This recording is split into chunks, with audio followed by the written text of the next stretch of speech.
All right, man. We live? We are live. Cool. Well, all right. Foodies, dessert lovers, meats, anybody who enjoys food, welcome back to the show. This is the BDSM podcast, also known as Booze, Desserts, Smoke and Meats. So looks like my lovely co-host here has got a little partner in the background. Which one is that? That is Potato. Potato? Okay. Yeah, she's a little shithead. So I'm the Meat Viking, and this is Professor Porkloin here. Yeah, and we have guest star Potato, and we got a different kind of episode for you today. We are going to be traveling to a different continent. Continent? No. Country? This is true. Yeah. We're heading to Japan. A little bit of both. A little bit of both. Yeah. Asia. Japan. Yeah, we're going to talk a little bit about some Irish whiskey. I feel like we need to do a little bit of some background stuff with that, but hopefully you'll learn some things. Now, I know that you have some bottles to show off. I do. During this whole time, so that will be kind of interesting. But I guess the first thing I got to ask you, man, is what's in your cup? Actually, it's going to do something special today. So today, I picked out Tenjaku blended whiskey from Japan. Right. And this is a little bit of history on this. Every bottle of this whiskey is a gift from the land that surrounds Mount Fuji. The heart of which blended whiskey is made from is farmed in natural spring water from the Miska mountain range, which leads to its minerality. It is extracted from 250 meters below the surface and is filtered through porous volcanic rocks. And the title, Tenjaku, is the Japanese characters for skylark songbird. And so this will be interesting. So I feel like you need to give it a little whirl, man. Kind of get this going in the glass a little bit. Gotta sniff it. It's got a strong smell to it. Anybody who's ever had like a scotch kind of reminds me of that, which would make sense because this is a blended whiskey, and a lot of the scotches I've had have been blended scotches. And as we'll discuss later. Yeah, that's actually part of the history we'll get into and what the difference is.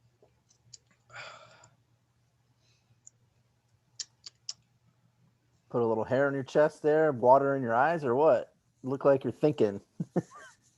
I'm thinking because it gave me an immediate full mouthfeel. Okay. And it's got like a little bit of a burn to it, but it's a pleasant burn. So when I'm trying to separate the flavors from this versus the flavors from the cigar I have, which I'll bring up in a little bit as well. And it's kind of hard to distinguish between them.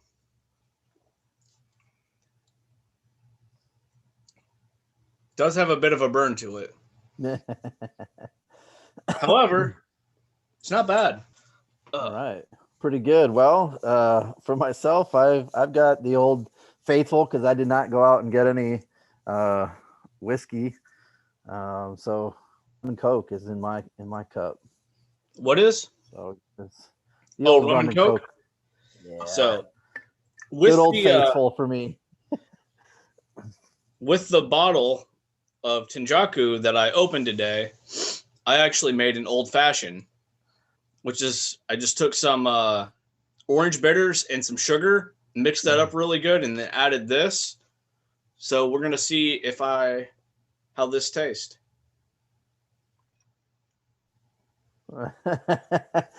An Irish whiskey old fashioned. That's pretty funny. Oh, it's a Japanese whiskey old fashioned. Yeah. I used it with this. And oh, okay. Yeah. It's not bad. It actually mellows out a lot of the harshness. It's not even like it's harsh. Remember when we were talking about that Scotch tasting I had done where it wrecked my palate? Basically, It felt like I had swallowed a permanent marker. It's not like that. It's a lot smoother than that. Which is probably due to the way it's filtered and stuff. But it's rather pleasant in the old fashioned. All right. Well, I guess I'm gonna have to get some Japanese whiskey and make some old fashioned. Mm-hmm. Another one I saw with this would be a highball, and that's basically just this and some soda water. Yeah, I can see how that can cut a little bit of it. But what do you think the safe word for today should be? You know what? We're going to be talking about Japan, and another well-known thing from there that's getting real popular is that Wagyu beef. So I think our safe word should be that Wagyu. Yeah. All right. So we got through the cups. We got the safe word. So I guess to start things off is really just to give a little history about really whiskey in general. Everybody knows that it's the ingredients are essentially barley, water, and yeasts, just like any other way you're gonna make alcohol. I know with beer, you have your grains, you have your yeasts, you can throw in different hops, but with whiskey, and more particularly Scotch, it's definitely starting out that way. And the difference that we have, at least with American stuff, is American usually have the ryes, and they're a little bit more dry or smokier flavor to it. But for a regular Scotch whiskey, just your barley, water, yeast, you have to distill it. So I think we've talked about the distillation process before. If not, here's a little reminder. Oh, all right. Well, so essentially what you'll do is you'll throw everything into that pot, and you'll bring it up to a boil. Now, the cool thing about how the temperatures are different from water, alcohol, you're going to have your hearts, your heads, and your tails. So the hearts are like the main part of that drink, where the heads and the tails essentially is the ethanol and shit that you don't want to drink, versus the water, which has a higher boiling point. And they wind up double distilling that. So they do it twice to kind of make sure to get everything down. And then you have your alcohol. A lot of times people will cut that with some water just to make sure that it's lower proof. But the main part of where whiskey gets its stuff is going to be in the barrel age. So a lot of the whiskeys, they're going to be put into wood barrels that have been smoked or charred. A lot of times you're going to have sherry casks, or you might have American oak, or there might be different barrels that they're made out of. And then essentially what they do is they let them sit in that. So the cool thing about what I learned with some Japanese whiskeys is that a lot of the times they're the minimum amount of years they're allowed to sit is 5, but a lot of people go all the way up to 12 and more, which some of your scotches follow the same format, but there's ones out there that can go as low as like 3 years just to wind up getting some of those out. So, but yeah, Japanese whiskey essentially, follows that same rule of, making sure that it's barreled. And so when you think of Japanese whiskey, think of basically how Scotch is made. Yep. So a little history on that one. There are up until a couple of years ago, actually, I don't know if it's the same for you, but I had never seen Japanese whiskey in liquor stores or anything like that. Yeah, I didn't really see a whole lot of Japanese whiskey. I wonder why it's getting so trendy recently. Well, if I had to guess, I would say it's because it's more of a, like 50% of the mixture in it is all due from like the flavors of that region of the earth, where like this is specifically from, like the Mount Fiji region, another brand might be from somewhere else. One thing I was reading is that 50% of the character of Japanese whiskey is determined directly by Mother Nature. Oh, all right. So, with people being more conscious about what they're putting into their bodies, it kind of makes sense that you want something that's more, you're going to get more of a natural flavor from. Well, I know from what I've been looking at with whiskeys when we're talking about price, that usually those Japanese whiskeys are a little bit more expensive than your normal scotches, whiskeys. Yeah. Um, so some of mine that I looked up were anywhere between like $60 to $80, but Mm-hmm. then I looked at some other ones that were like $1,200, way more than that. And I think that goes with the rarity of it. Right. And also you'll find other bourbons and scotches and stuff like that with the same type of price with how rare it is. But I really think that it's basically coming down to there's not enough supply for people drinking it, Yeah. that it's becoming so popular that it's just coming off the shelves quicker than they're making it. So that demand is certainly going out for whatever the Yep. supply is. Now, to give you guys a reference, it's the first time I found this bottle. It's the bottle we're drinking today, that Tenjaku. This cost me about $40. There were two other brands next to it. NANJKI, I believe was how it was spelled. And they were both coffee whiskeys. Those were running about $70 to $80 a bottle. And then this is known as Hibiki. It's a Suntory whiskey, which we'll get into in a little bit. This thing cost me $80 to $90 for the bottle. It's become one of my favorite whiskeys, and I can never find it anywhere. It is always gone. As soon as they get their shipment in, somebody's already bought it. Yeah, I've been actually, looking for that again for like 3 years. that was one of the ones that I saw was a little bit more expensive, and I guess it depends on which one, because I saw one, it was the Hibiki, I think it was 17, Mm-hmm. and the release on that one, it was like $450 for a bottle. Yeah. Yeah. So, and I guess it could get higher than that because of that demand. Yeah. So, how is the Hibiki? Because I've seen what was it? The Yamakaze was another one, and apparently it's rare, or it's not really rare. It's just hard to come by because people buy it up so much. Kind of just what you said, where when they get the shipment in, people buy it all up, and then now you don't have it. So going back like 3 or 4 years since I last had this whiskey that I had is almost like drinking a mead, a really good brewed mead, to where you've got that nice flavor on the tongue, but it doesn't burn. And then it's just, it's almost like a honey whiskey is the best way that I could describe it at that time. Just Okay. real smooth, little bit of sweetness on it. It's something you could just drink straight, even if you weren't a whiskey fan. So I'll put it this way: if I found another bottle of this and it was around like the 200 to 250 price range, I wouldn't hesitate picking it up.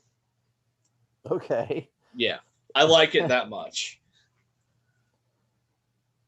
So that Hibiki, is it the Hibiki 12 or is it just regular? Because I think I read too, depending on the year, will also make it a little rare and also make it more expensive. So give me a second. Let me see if it says on the box it came in. I don't think that would be, but take a look, man. Yeah. So looking at the back of the box, it was created to be the paragon of the Suntory blend.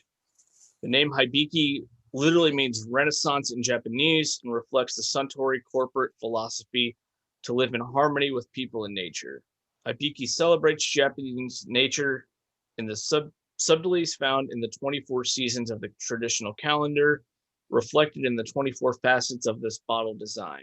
Hibiki is a harmonious blend of and numerous malt and grain whiskeys from Suntory's distilleries, which are meticulously blended to create a full orchestra of flavors and aromas. The Hibiki Japanese Harmony is the epitome of the Hibiki blend. Subtle, noble, harmonious, Hibiki Japanese Harmony is a perfect introduction to Japanese whiskey and the award-winning House of Suntory whiskey. Okay. It doesn't say how old it is, but it's got tasting notes on the back, has an amber color. When you smell it, you'll get a smell of rose, hint of rosemary, lychee, mature woodiness and sandalwood. And palate, this goes back to the mead. It's got a honey-like sweetness, a candied orange peel, and white chocolate. And it finishes as a subtle and tender long finish with a hint of Japanese oak. Okay. So I looked up the Hibiki, and you're looking at they have 3 different kinds. So they got their normal one, which I think is what you've got. They've got a 12-year-old one, and then a 17-year-old version is the best kind. It's just super expensive, anywhere between $500 more. Yep. The How much is US, the normal brand along going with the for? 12-year-old one. So you just have the normal one. Yeah. And how much is that going for? Does it say? No, I haven't. They didn't say how much that one would be, but you figure the 12, if it's been discontinued, it's probably up there as well. Oh, yeah. Another bottle I actually have out here just for show is a Japanese gin. And we'll get to this probably in a later episode when we cover gin. But it's also made by Suntory. And from what I remember, right, this was a damn good gin.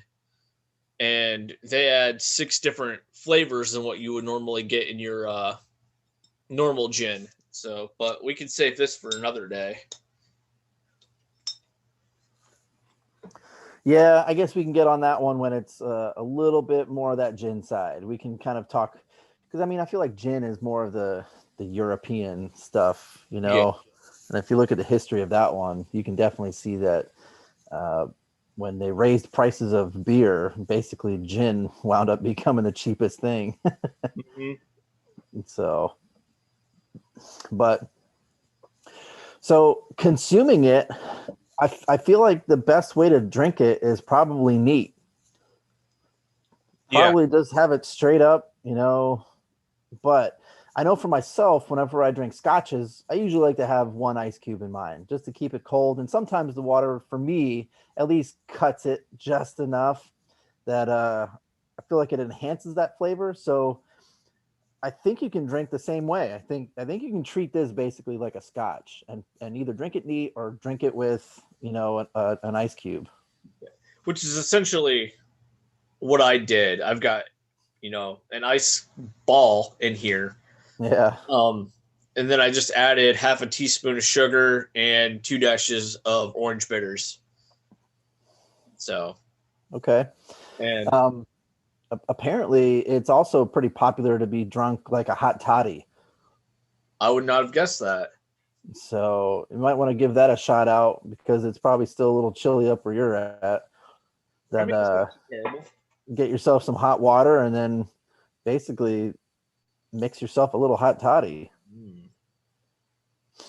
Yeah, I might have to give that a shot. But yeah, I think that would probably be the best bet, is to do that just neat, or just have your little rocks glass, you know. Mm-hmm. So, but I think it really is interesting to see how people have different ways of doing this, you know. Like I'm kind of curious to know how the Japanese, you know, looked at Scott, you know, the Scottish whiskey, or the you know, the blends, and say, I'm going to bring that back to my country and I'm going to try to make that with the way it is here. Well, you know, it was all because of one man. Let me pull up that article so I get his name correct. Yeah, because I thought that now there's probably 2 companies that basically control the whole entire thing, but from one For guy. the most part, yes. So did this guy go over to Scotland and be like, dude, I'm bringing this back? Or did you happen to look that up? It's actually all in that same article that I sent you. Yeah. So, Japanese whiskey began with one guy, Matasataka Man, I am sorry, dude. You are butchering it, but it's cool. Yeah, MasatakatakaTsuru. Yeah, for any of the listeners out there that can do that, by all means, go for it. But we're going to completely screw that up. So, Right, and that's just out of respect that I spell your name because I am not good with normal English, let alone adding a whole bunch of consonants and vowels in there. So, he's a Japanese national who went to Scotland to study organic chemistry in 1918 and look at fell in that. love with Scottish whiskey. So, did go over to Scotland and then say, "Hey, I like your whiskey. I'm going to try to make it here in Japan." mhm. So, later on down the line, after he brought it home, Yamazaki and Yoichi distilleries, Japan's first and second whiskey distilleries, respectively, since then, and in a comparatively short time, have really joined the world of whiskey. It became major esteem back in 2014 when a whiskey critic, Jim Murray, named Yamazaki's 2013 single malt sherry cask the best whiskey in the world. So this goes back to what we were saying a little bit ago, that this is relatively new. 2014, you're getting your award for 2013 whiskey. Um, this goes over that it's basically made the same way as Scotch is. Um, Nowadays, and this is what we were talking about, there are two companies that mostly own all of the whiskey production. Suntory, which is the two brands that I've tried. Um, the the gin and the Hibiki that I said that I would buy even if it had ridiculous prices, Yeah. and the Nakake, Nakka, which were the two coffee whiskeys that I saw today, but I didn't pick them up because I wanted to not dilute the flavor that comes directly from Japan in an episode dedicated to Japanese whiskey. Yeah. So, and unlike Scottish distilleries, there's no sharing between these two. So all of Yeah. innovation has to come within, since the Yeah, company. that's what I read, man. Can you imagine being like, "Hey, I'm gonna make some of this stuff, but you know what? F you, dude. I'm not gonna. You're gonna have to figure out your own shit." Right? Like, you want to No, compete with me? We ain't working together. You're gonna do your own stuff. right. So, most of the whiskeys you're gonna have are gonna have kind of a range of flavors, ranging from your vanilla, some spice, malt, nuts, fruit, smoke, herbs, citrus, and honey. Selection is always very limited, but quality and prices are generally high. So research if you want to get into Japanese whiskey, because it will pay off. I almost Because feel like you need to research any type of alcohol that you get into because even with tequilas, even with rums and bourbons, mm, some of those things can get pretty pricey. So I would think the same thing with Japanese whiskey would be some of them you're gonna be spending a little bit extra money for.